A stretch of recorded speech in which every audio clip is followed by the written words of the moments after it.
And this had been after days, like at least 4 days of checking in every morning. Because, oh no. Wait, not on this. Not on this, not on this, not on this. Oh my God. Oh my God, the cat's throwing up. So the cat wanted to throw up on your laptop. And you're trying to convince Beans to throw up on the floor over there. Oh,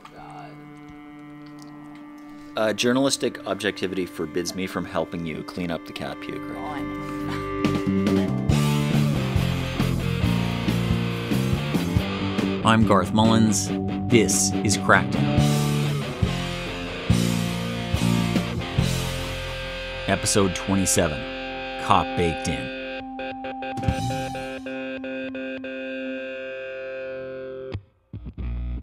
Living with opioid addiction can be a struggle, trapped in a cycle of opioid use, withdrawal, and cravings. Opioid use, withdrawal, and cravings. Opioid use, withdrawal, and cravings.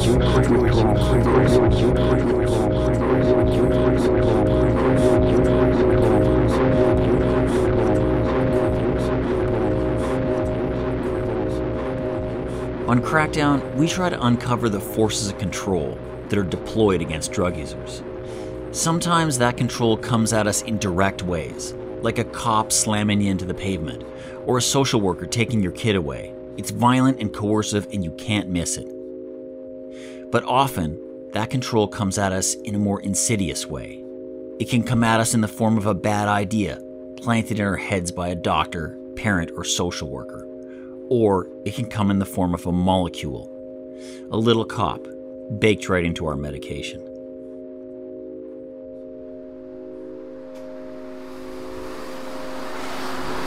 Hey, how's it going? I feel like, yeah, just like buzzing with because rushing and stuff like that. We woke up a little bit late. We didn't set our alarms again, and we're both like getting ready to go out the door at like kind of the same time.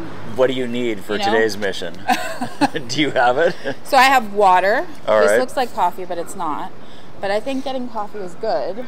Let's get coffee. Yeah. It's just past 8 in the morning, and I'm meeting Reija Jean outside her apartment on East Hastings Street. Raija's a 36-year-old writer and activist. She's a member of Crackdown's editorial board, and we've been friends for a couple of years. Today, she's got to go to the pharmacy. But first, coffee. 2 coffees. Thanks. Thank you. My pleasure. Thanks. Or it makes it better. Yeah.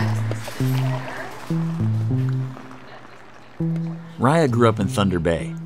She moved to Vancouver in her 20s and started working in a library, where she became a shop steward for her union. She was, overall, a pretty optimistic sort of person. She had a kind of earnest hope that maybe she could make the world a better place. She even told me she was a bit of a rule follower. But there was another side of Reija as well.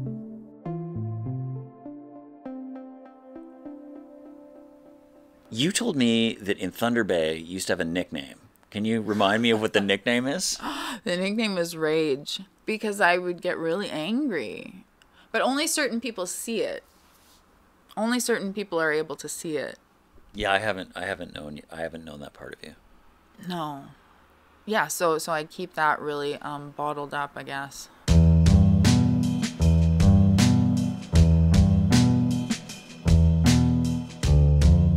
So I had just broken up with somebody that I had been living with for 5.5 years. And I was not handling it well. I didn't know about grief. I didn't know about loss. I didn't know that you would grieve a relationship or even what that was. So I was really drinking a lot in this period. And I would just get blackout. And it was bad.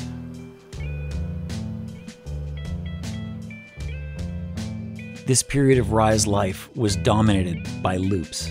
They first started when she was a teenager. Reija would realize she'd forgotten to say hi to someone earlier in the day. And she'd think, maybe they'd interpret that as a slight. Maybe they think I hate them. Raija's mind would reduce all of that guilt and dread down to a concise little scene. Like a movie, stuck on repeat, with no way to turn it off. Other times, the loops would come in the form of a dark mantra. She'd get a short phrase stuck in her head, almost like it was a song. Sometimes it would be, I'm fucked. And it would just repeat over and over and over. I'm fucked, I'm fucked, I'm fucked, I'm fucked. Or, I'm sorry. I'm sorry, I'm sorry, I'm sorry, I'm sorry, I'm sorry. Reija said she'd sometimes feel compelled to say the phrase out loud, just to herself. But it didn't help. More often, everything would emotionally crescendo into what felt like an episode, a kind of physical attack. Later, Reija learned to call the loops intrusive thoughts. But at that point in her life, she had no language for them. She had no idea of why they were happening, and she had no one to talk to about them. It all felt pretty hopeless. And then I ran into some old pals from Thunder Bay. And one of them was this girl who used to be in one of the local punk bands. And so I ended up hanging out with her. And then the next day, we were hungover, and we were watching something like, I don't know, Caligula on YouTube or something, and just having a hangover day, and I was going to order sushi. And then she brought out her kit, and she was like, do you want to do some heroin? And I was like, hungover, so I felt shitty, right? And I was also in a kind of a fuck it mode, right? Where I didn't care about anything. And so I was just like, yes, I would. But how do we do it, right? And she was using needles. She was like, okay, I suggest that you snort a little bit. Never. What's it like? Warm, no pain, just drifting away. I just snorted a little bit, and I threw up, and it felt great. And like, you think of like Sid and Nancy or whatever, and he's like retching over the toilet and she's rubbing his back, and I think it's a really like, it's a depiction that looks painful to the viewer, and they're like, ooh, that sounds terrible, that looks terrible, right? And that's always what I felt when I watched those scenes, right? It's awesome. But actually it's awesome. Yes. It's not like a nauseous throw up. It's different.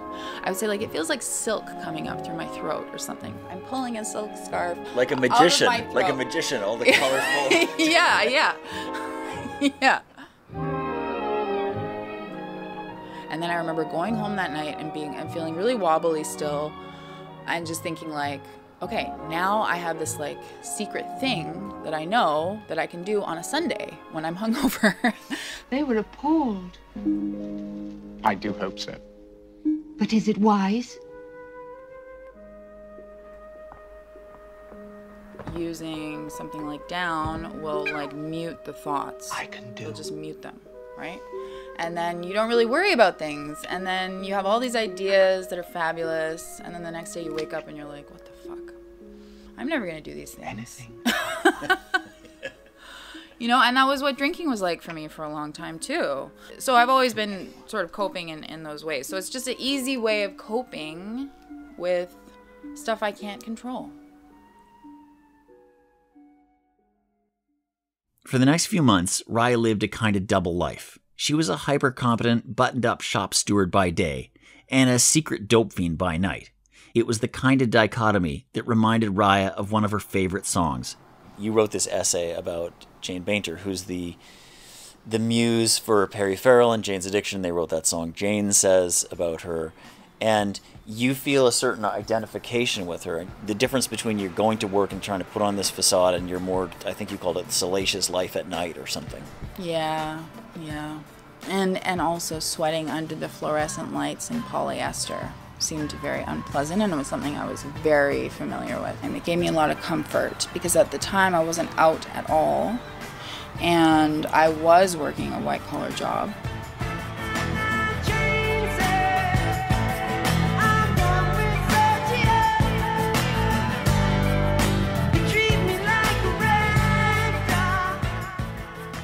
So can you just tell me who Jane is? Well, I think you said it. She's the lyrical muse behind the song Jane Says by Jane's Addiction, and she was a roommate of Perry Farrell's in the Wilson house that they lived in. And she was the only woman, I think, too, at that time, with many other male roommates, musicians, and she was also the only one that had like a 9 to 5 legit job, right? They were all kind of just like, surfing and playing music.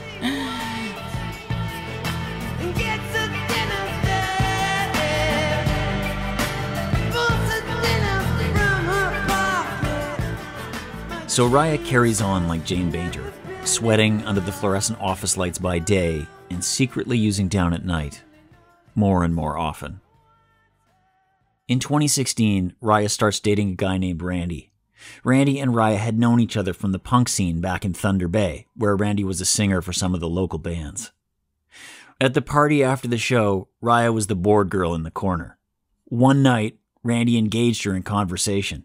She remembers that he was lively and interested in what she had to say. When they met up in Vancouver years later, Randy encouraged Reija to sing and play music. They started jamming, and this is what it sounded like.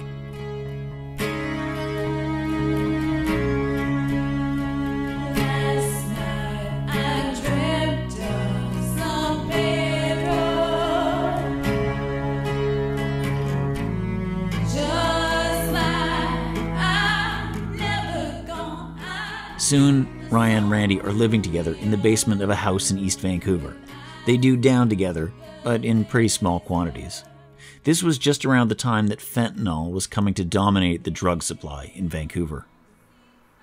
We would get these little packages, and it would usually be down, which was yellow or something, and soft, which is like cocaine, which is blue. The packages were?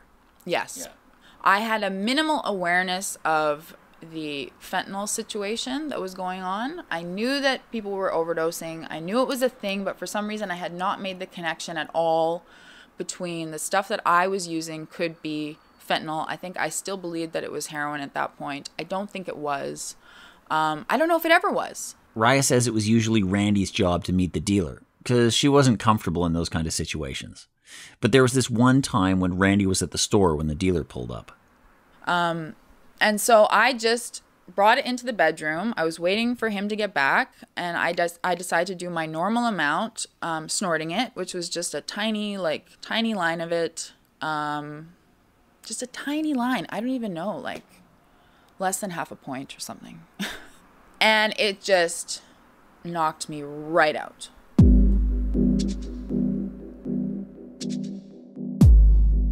Randy came home to find Reija unconscious in bed, but it just looked like she was asleep. And then he called the dealer and he was like, "Oh, sorry, my girlfriend fell asleep, so you probably came and nobody was here." And he was like, "No, I just met her." And then he was like, "Shit. Oh, shit."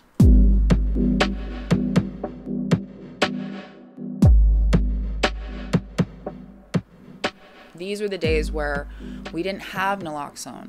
We didn't know about it.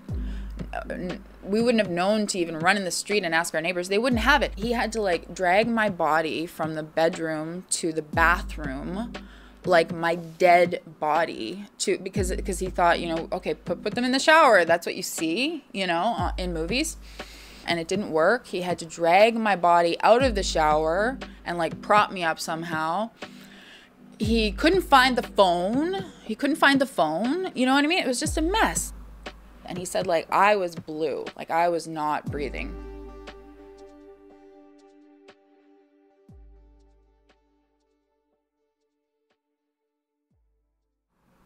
I woke up with, like, being carried out on a stretcher by paramedics, out of my house.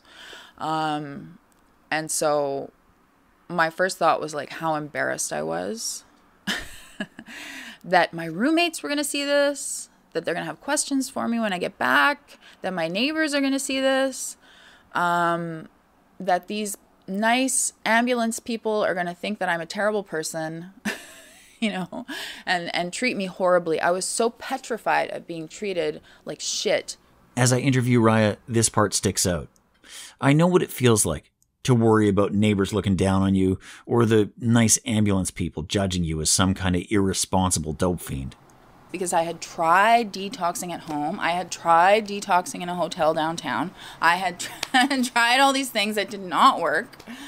And I just couldn't stop. And so look on the internet, Vancouver Coastal Health website, and it's like, never detox alone. Here are some numbers you can call. And so I was like, okay, I have to do this properly.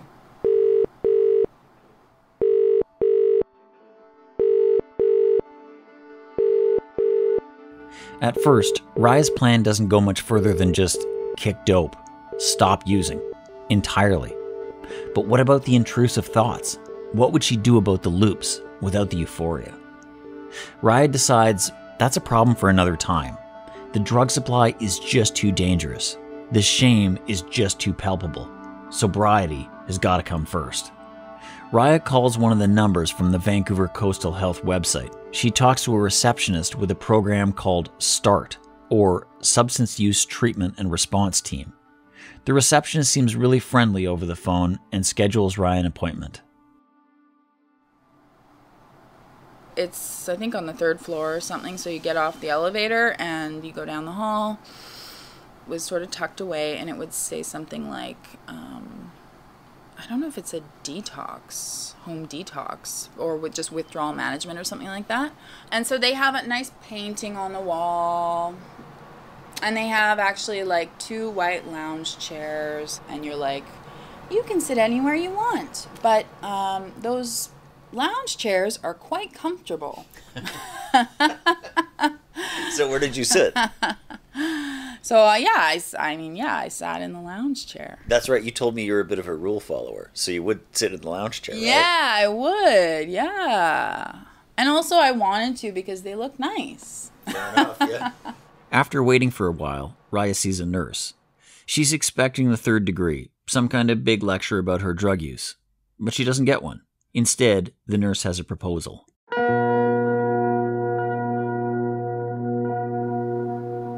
She explained to me that, okay, well, like, I don't think we can help you unless you're going to go on the medication, the Suboxone, because that's what we do here. So I don't know what we would be doing with you if we didn't give you that. Suboxone is the brand name for a medication prescribed to treat opioid use disorder. It was first developed in the 1960s as a painkiller, meant to compete with codeine. But when scientists tested the drug on morphine-dependent monkeys, they discovered it had a unique effect. And that meant it might be more profitable as an addiction treatment medication instead. The primary active ingredient in Suboxone is buprenorphine. This acts as a blocker to other opioids. Buprenorphine. And so she patiently, very patiently and sweetly, syruply, indulged all of my questions. Even drew some little diagrams for me, and then said, okay. What little diagrams? Well, she drew what happens to the receptors. So the receptors are open and they all get closed by the Suboxone, by the buprenorphine. So you're gesturing to me like a nice little helpful person closing a rabbit hutch is what it looked like you were. Yeah. Yeah. And it just closes them and it seals them as long as you take it every day. And that's what happens. Bingo bango. And you can't use because the buprenorphine is covering these little rabbit holes. Isn't that cool? Ask your doctor for more information about Suboxone because opioid addiction is not something you should have to go through alone.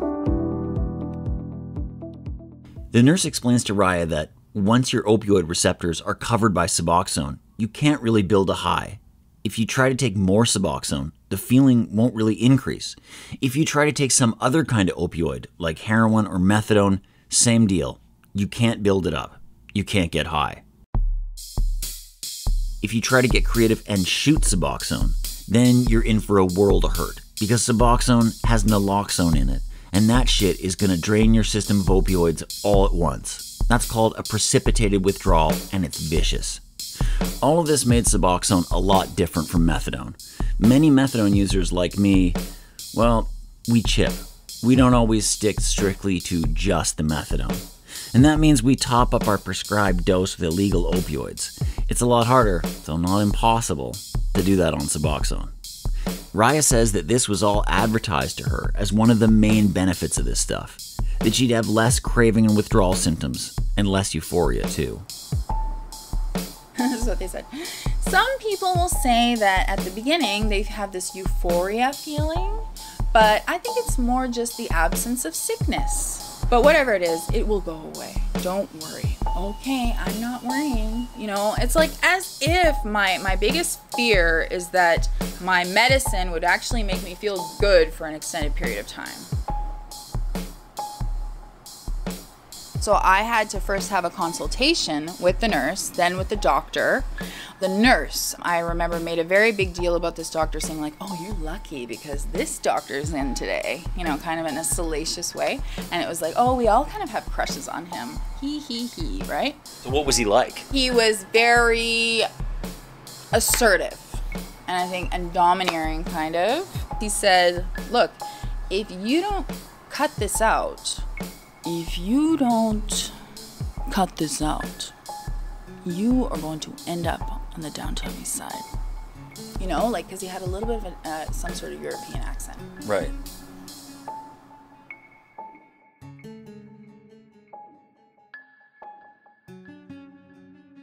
Reija goes back home and she tells Randy about the visit with Start, but Randy seemed unconvinced.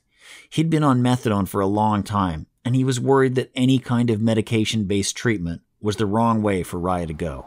He was like, Reija, you know, you see my life. I have to go to the pharmacy every day. I have been to the pharmacy every day for like 9 years or something, you know, since he moved to BC because he got all his carries taken away and he had to start all over again. He said, we should just maybe try something else, just try the hotel thing again or whatever. And I was like, but that's not working, you know? And so, Reija decides to go back to the clinic and give Suboxone a try. She's skeptical. She feels they've overpromised Suboxone as a kind of magical pill. And she's got Randy's warning ringing in her ears. Medication isn't going to be an easy path. But Reija says she also wants something to believe in. And she hopes Suboxone will live up to all the hype.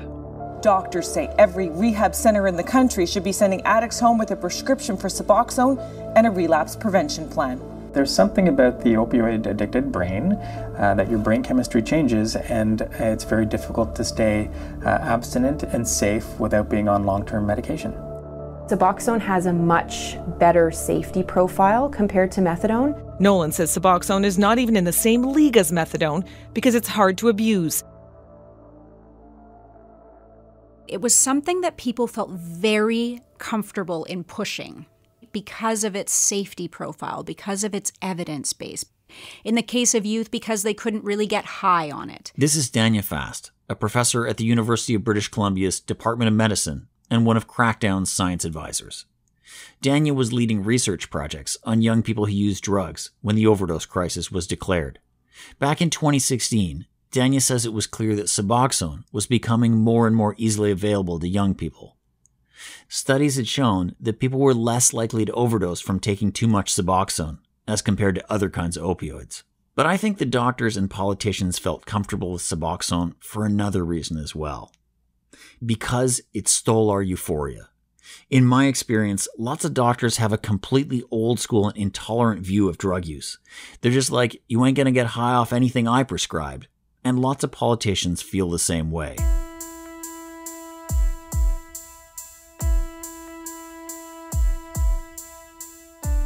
By 2017, the big Suboxone push was well underway. New prescribing guidelines made Suboxone the first-line treatment. Danya watched as health policymakers scaled up access to Suboxone in treatment centers and hospitals. Outreach workers and nurse practitioners promoted it to youth. And Danya says many of the kids in her cohort felt like they were being offered the same kind of bargain as Reija. Take Suboxone, give up euphoria, and you'll get back something a lot more meaningful. A life with better housing. It was a life with better relationships. It was a life with a job or a better job, a life in which they were a better parent potentially, or could, regain custody or be a part of their child's life. And young people got swept up in that sort of churn of excitement and of optimism. Did you believe the hype? That's a good question. No, I don't think I believed the hype. But I will say that I certainly wanted to be invested in that biomedical hope, even though I think at the point when I was doing this research, I already had a sense that any biomedical solution would not be able to address this sort of situations that led young people to use drugs in the first place.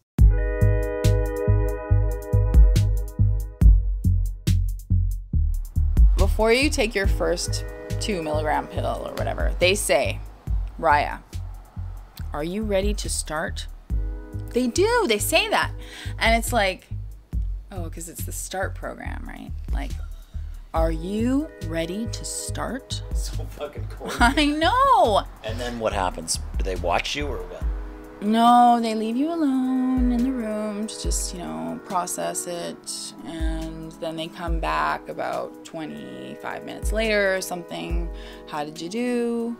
And what did it feel like? Fine. I got to 12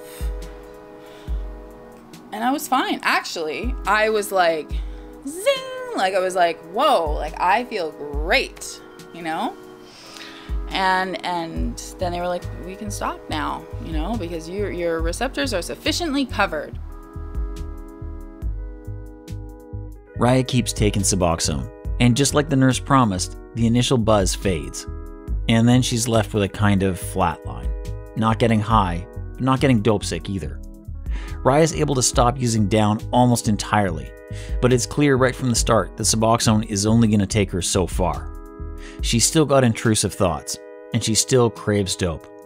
Changing that stuff was going to take a deeper, more introspective kind of fix. And so, Reija starts doing Pilates, taking long walks, and drinking more water. She moves into a sober living facility, where she can focus on her recovery 24/7. She becomes a regular at multiple outpatient programs. Reija thought of it like a job. She was going to gradually build a new life, with new habits and new friends. With Suboxone, I would hear these kinds of narratives again and again. Maybe with Suboxone, I have that chance to be a better father. Now that I'm on Suboxone, I'm handing out my resume, just for shitty retail jobs, but I'm handing out my resume and I'm going back to school. Young people were connecting Suboxone to that sort of sense of momentum, that sense of promise, in a way that they had never done with methadone, at least to me. Hey, you guys, can I suggest that Reija chairs the meeting? Like, can we do speakers list and all that shit? Because we've run our meetings for the last 6 weeks right off the rails. I first met Reija back in 2019. She saw a poster that said methadone meeting. The BC Association of People on Opioid Maintenance, or BCAPOM, which I was a member of, put those posters up all over the neighborhood, and Reija decided to go check it out. But the people at the bottom, in the bottom are the ones that need to design it, right?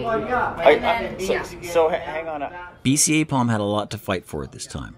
We wanted the old methadone back instead of this newer shit called methadose. We were fighting for better classes of prescribed alternatives to the lethal street supply. But our members were dying. We were grieving, traumatized, and numb. Our meetings got sloppy.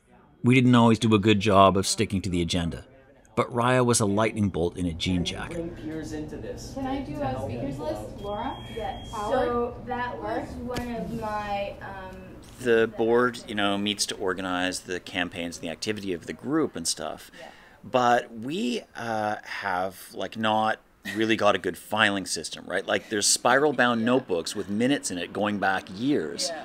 But you're like, okay, we're getting this on Google Drive. Yeah. We're having agendas, we're having minutes, we're doing this properly, we're getting our shit together. I felt like, oh my God, I don't know if I can do this unless I can find a way to make this feel more efficient for me, right? Which you did. I mean, when you were doing those things, like managing the email and the agendas and the minutes and all that stuff, the group was much more efficient. Yeah, it was. And I did feel good about that.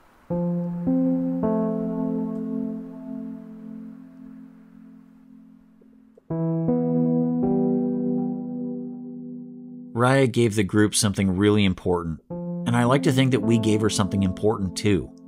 Being together, we all get to see that we're not pariahs. We get to drop all the shame, secrecy, and isolation. BCAPOM rejects the mainstream idea that drugs are bad.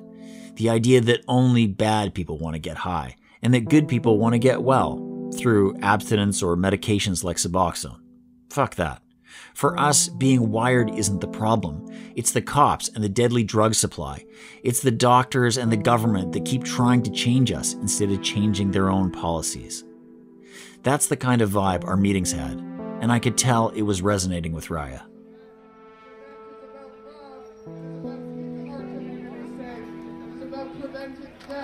It is about showing people that drug users absolutely have the right to be alive and to stay safe and to be able to consume the substances that they choose to without passing away to the pallid death of overdose.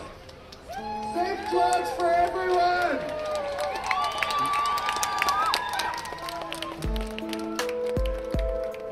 You know, we're united around something that we believe in, right? I don't have to have the secret because everybody else has it as well. And so then it ceases to become a secret, and like, that's amazing. Like meeting Laura and Tracy Morrison and Dean Wilson is who showed me how to talk about it, because I was secretive and ashamed about it for most of my life. And I just was like, I hate having the secret that people could use against me that I can't even look at directly. I'm divided in myself. Like I never wanted to think of myself, oh my God, I'm just a drug fiend, I'm just a heroin user, I'm just a junkie, but well, I am. So I gotta make friends with that part of myself, you know?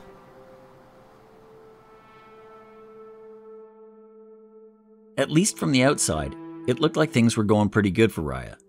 She had this new group of friends and a real purpose.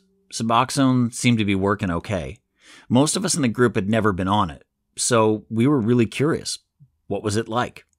One thing was clear. People on Suboxone seemed to be put on this kind of pedestal by the health system. Yes, Suboxone privilege. So that means that you get special privileges that other OAT consumers do not get. So like people on methadone, it's harder for them to get carries, so take-home doses so that they can keep it in their fridge or whatever and take it themselves like you would any other medication. Suboxone comes in a pill form. Doctors regard it as safer or safest, and so you get take-homes very easily. And it was more than just the carries. Reija got the impression the doctors considered her to be kind of a Suboxone person. Someone who could pull her life together without needing to get high. You're a Suboxone person.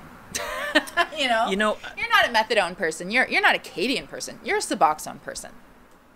Reija resented the implication about her friends on methadone, that we were less likely to pull ourselves together than Suboxone people, especially because, as experts like Dr. Helena Hansen have pointed out, in many places, Suboxone was more aggressively marketed towards white people than people of color. But Reija also confessed, if she was being totally honest, there was a part of her that liked being thought of as a Suboxone person. I have been told by people when I have questioned, oh, maybe I should change to Cadian or something. And I've been told by a nurse practitioner, no, I think you should give Suboxone another chance because it's just better. Reija, the Suboxone person. Someone who doesn't need to get high.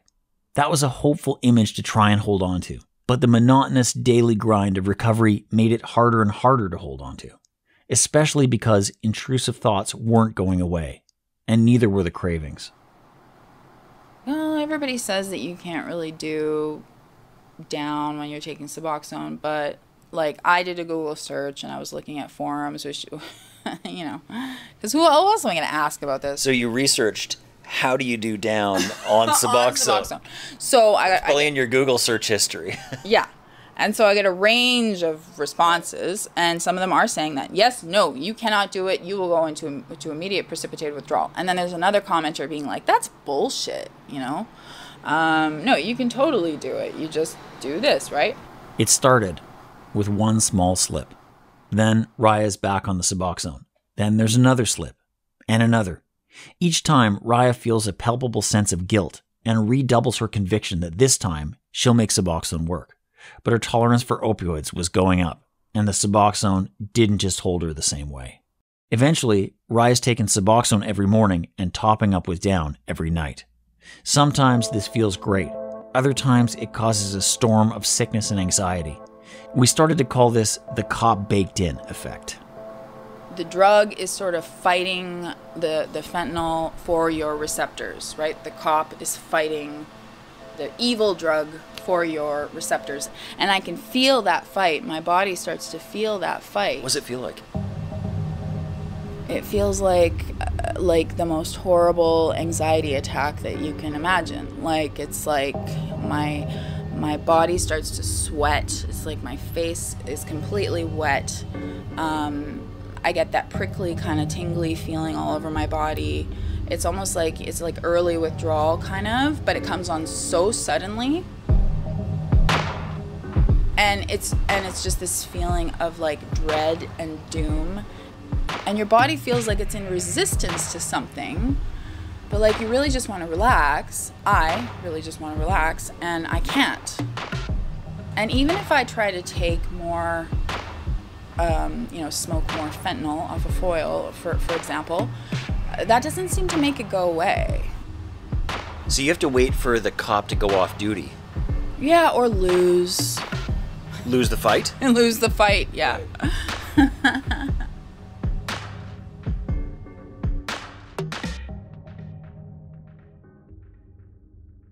Reija decides she needs to figure out what's going on. She uses a period tracking app to methodically chart her drug use. She notes when Suboxone works. She notes when the down feels good. And she notes when the cop kicks in. She says it felt like solving a math problem. But eventually the answer becomes clear. Reija can use down and Suboxone at the same time for about 3 days. After that, the cop does its thing, knocking the opioids off her receptors. Reija uses this information to build a new kind of rhythm, one where she uses Suboxone every day and uses down only when necessary, and only when it will help. She's not sure this is going to work, but it's not like she's given up. She still wants to kick. She still wants to be that Suboxone person. And in the meantime, the app helps make sure she can pass the doctor's piss tests. I would always know, okay, I have to stop using for at least 9 days before I see him, and then I'll be good. And then he won't take away my carries, and I won't be in trouble. I think even worse than getting my carries taken away was the concept that he would be angry at me, disappointed in me, like that I would be in trouble. And the staff would be like upset with me too.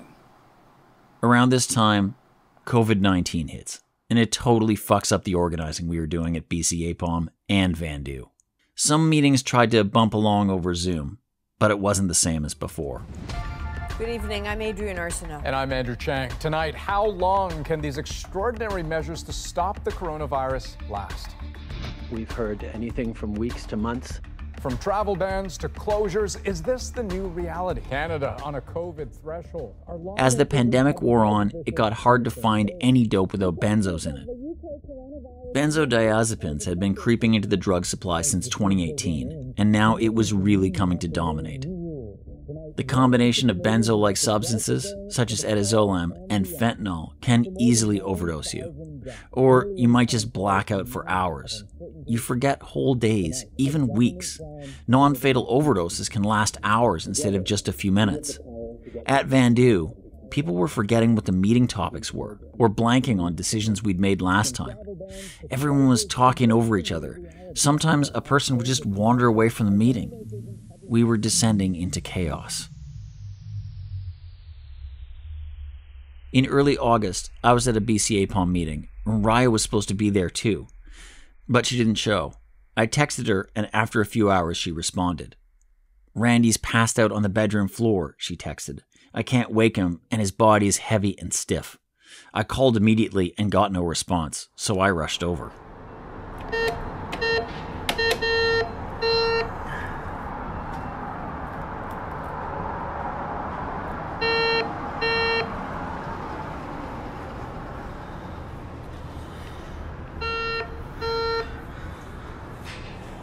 Not good. Hi. Hello? Hey, Reija, it's Garth. Oh, hey. Do you want to come up? Yeah, sure. So it's just a little bit more of the rescue position? Yeah. Is that okay if I... Yeah. Randy, I'm just going to pull your knee up here, man. I'm sorry. Hey, how's it going? I don't want you to be able to roll over on your back. It looks like you can't, so... How long does it usually take for them? How long? When did he do the hit? Was it probably around 1? What time is it now? It's fucking 4. 5. Well, if he's breathing, that's alright, but it's like, that's what benzodope is just that long fucking wet blanket of being unconscious, you know? I know. Randy? You think you can get up? Yeah. Eventually, Randy came to, and he was okay, but things felt really grim. Reija says Suboxone is now making her feel sick regularly. Most of the time, she decides to just power through. She'll skip whatever Zoom meetings are scheduled that day and just try to grind it out. When that doesn't work, she uses benzodope. At one point, it causes her to black out, just like with Randy. She wakes up and has no idea what happened or how long she's been out. Reija keeps taking Suboxone, but now she's soured on the stuff. She no longer sees how it's going to help her pull her life together. And it turns out she wasn't alone. You know, what I saw among young people was going on and off it without ever getting anywhere. And they really talked about it in those terms. This isn't getting me anywhere. It's not getting me high. I'm not getting any sense of euphoria, and I'm not getting anywhere else. So do I stay on this? And many, many young people made the decision, you know, that they would not stay on it and that they would return to using illicit opioids and other substances. The big Suboxone push has been a real disappointment here in BC. A research team led by Bowden Nosek found that retention rates after 1 year were as low as 6%. Some of Danya's cohort actually became so disillusioned with Suboxone that they swore they'd never try any replacement therapy again. And this really undercuts the idea that Suboxone is safe, because it's not safe if you're not on it. To me, this all comes back to euphoria. Doctors and policymakers like to talk about drug-related harms, but they get a lot less comfortable when euphoria comes up. The truth is, most of us take drugs because they feel good. Euphoria can be an escape from trauma or physical pain, it can be an escape from crushing boredom or alienation, or it can be just a fun thing to do on the weekend. I don't think we're going to get out of the overdose crisis until doctors and policymakers face up to this.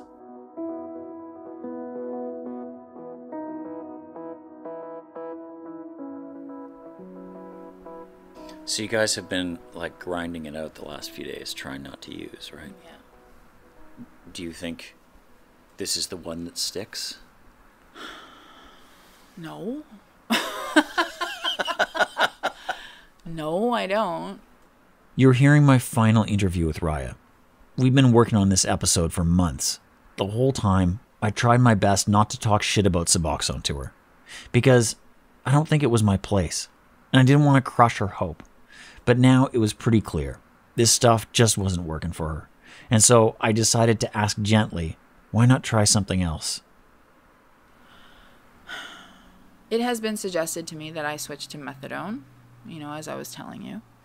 And I have even thought like, yeah, that's probably a good idea. But then what gives me pause is like, okay, but what kind of privileges am I going to lose? You know? Maybe I don't know any other ways. And maybe there aren't other ways. There actually isn't a solution that exists to my problem, you know? And so that's why I'm coping in this way. That's what I've kind of more recently discovered, is that actually these solutions don't exist, you know? When you said that, your eyes kind of lit up and your face was like big, like this sounds so dark, but it's sort of almost liberating to know that the solution doesn't exist out there, and it's not just you. No. It's that out there, this illusion, out there, there's just lots of help and lots of solutions. If only we could get out of our own way to get them. It's bullshit, right? Yeah, because we need support. It feels to me like something's changing in the room, like Reija's processing something, maybe for the first time, and she's building up this righteous anger. Suboxone person is, I guess, somebody who is capable of perfection, because they're capable of complete abstinence, because really the drug is designed, you're not supposed to be using, you're not supposed to mess with it, right? You are supposed to remain abstinent, right? And get on with your life and go back to work and be a contributing member of the capitalist thing. And And that's, I guess, how I appear to some people. But like, what if that's not right, you know? And what if I don't even believe that bullshit? Like, I don't know. I don't.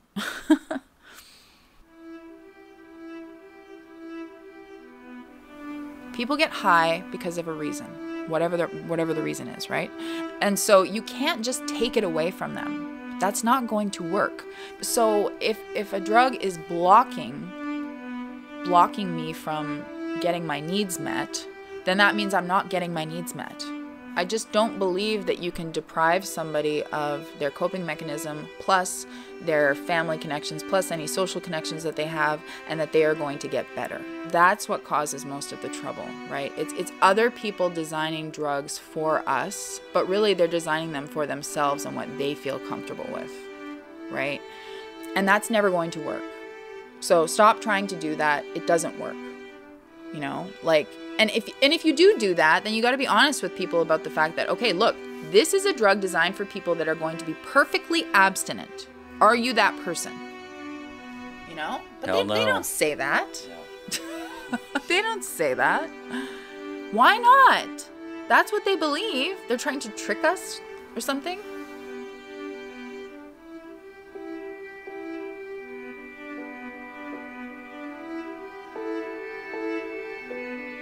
Well, thanks for this. Hey.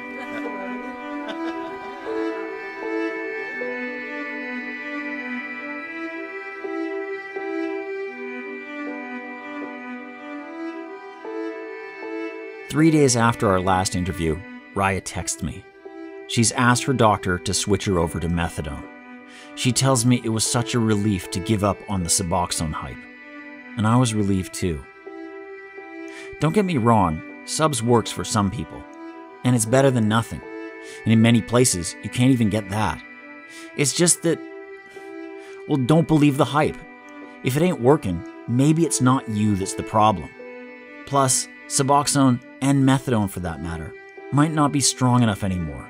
They might not be up to substituting for the shit that's out there now, fentanyl and benzodope. To stay alive, we need more agency in all of this. We need to be able to choose what meds we get and how we take them.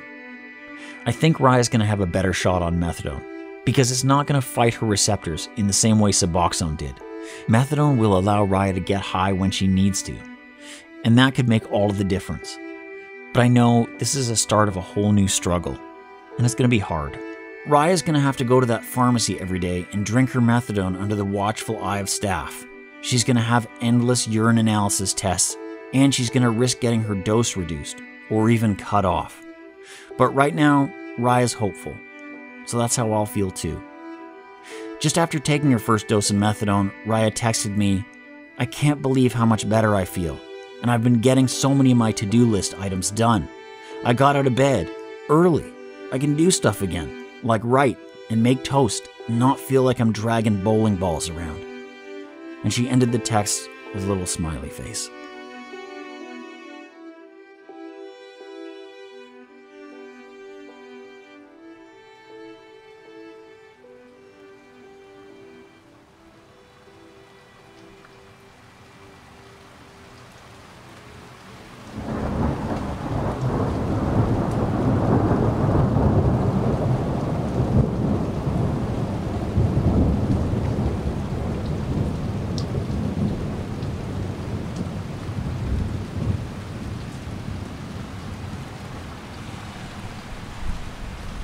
Crackdown is produced on Musqueam, Squamish, and Tsleil-Waututh territories. If you like what we do, please consider donating at patreon.com/crackdownpod. But we're always happy to cuff you a few episodes. I want to send out a special thanks also to Alex Betzos. Alex continually provides Crackdown with expertise in drug policy and helps support the editorial board. Alex B just launched a podcast of his own called Drug Futurisms. It's about imagining future worlds without prohibition. Check it out. Thanks also to Evan Wood and Keith Ahmed for talking to me about the background on how Suboxone came to British Columbia. Our editorial board is Samona Marsh, Shelda Kastor, Greg Fess, Jeff Louden, Dean Wilson, Laura Shaver, Reija Jean, and rest in peace, Dave Murray and Chereece Keewatin.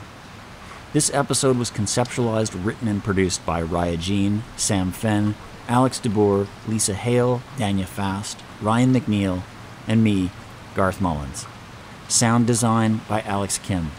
Original score was written and performed by James Ash, Sam Fenn, and me. Stay safe. Keep 6.